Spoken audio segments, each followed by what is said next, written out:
Tollywood super star Mahesh Babu నటించిన latest movie Guntur కారం అన్ని చోట్ల ఎక్సలెంట్ కలెక్షన్లతో పండగ సెలవులను ఎంజాయ్ చేయగా కనుమ తర్వాత కూడా పార్షిక హాలిడే సినిమాకు తెలుగు రాష్ట్రాలలో ముఖ్యంగా ఆంధ్రప్రదేశ్ లో సొంతం అవ్వగా నైజాంలో మాత్రం కొంచెం హెవీ డ్రాప్స్ ని సొంతం చేసుకుంది. కానీ ఆంధ్ర సీడేటలో మంచి జోరును చూపించడంతో ఓవరాల్ గా 6వ రోజు ఎక్స్పెక్టేషన్స్ ను మించిపోయింది సినిమా. మొత్తం మీద 4 కోట్లు ఆ పైన కలెక్షన్లను 6వ రోజు సాధించవచ్చు అనుకుంటే ఏకంగా 5.03 కోట్ల రేంజ్ లో షేర్ ను సొంతం చేసుకుంది. ఓల్డ్ వేడిగా 5.53 కోట్ల రేంజ్ లో షేర్ ను సొంతం చేసుకున్న ఈ సినిమా 9.6 కోట్ల రేంజ్ లో గ్రాస్ ను సాధించింది.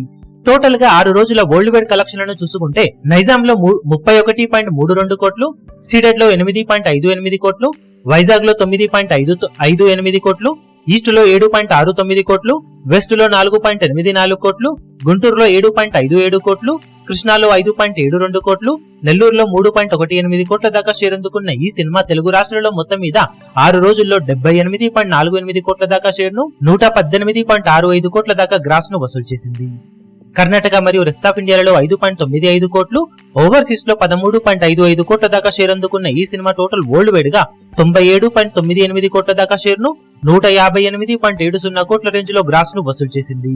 133 కోట్ల రేంజ్ బ్రేక్ ఈవెన్ టార్గెట్ తో బరిలోకి దిగిన ఈ సినిమా 6 రోజుల్లో సాధించిన కలెక్షన్స్ కాకుండా ఇంకా 35.02 కోట్ల రేంజ్ లో షేర్ అందుకుంటే క్లీన్ హిట్ గా నిలుస్తుంది. మరి బాక్సాఫీస్ దగ్గర సినిమా మిగిలిన రన్ లో ఇలానే జోరును చూపెడితే బ్రేక్ ఈవెన్ ను అందుకునే అవకాశాలు కూడా ఉన్నాయని చెప్పవచ్చు. ఈ వీడియో మీకు నచ్చినట్లయితే లైక్ చేయండి, షేర్ చేయండి, ఛానల్ ను సబ్స్క్రైబ్ చేయడం మాత్రం మరవకండి. ఏ చిన్న అప్డేట్ ను మిస్ అవ్వకూడదు అనుకుంటే బెల్ ఐకాన్ ను ప్రెస్ చేయండి.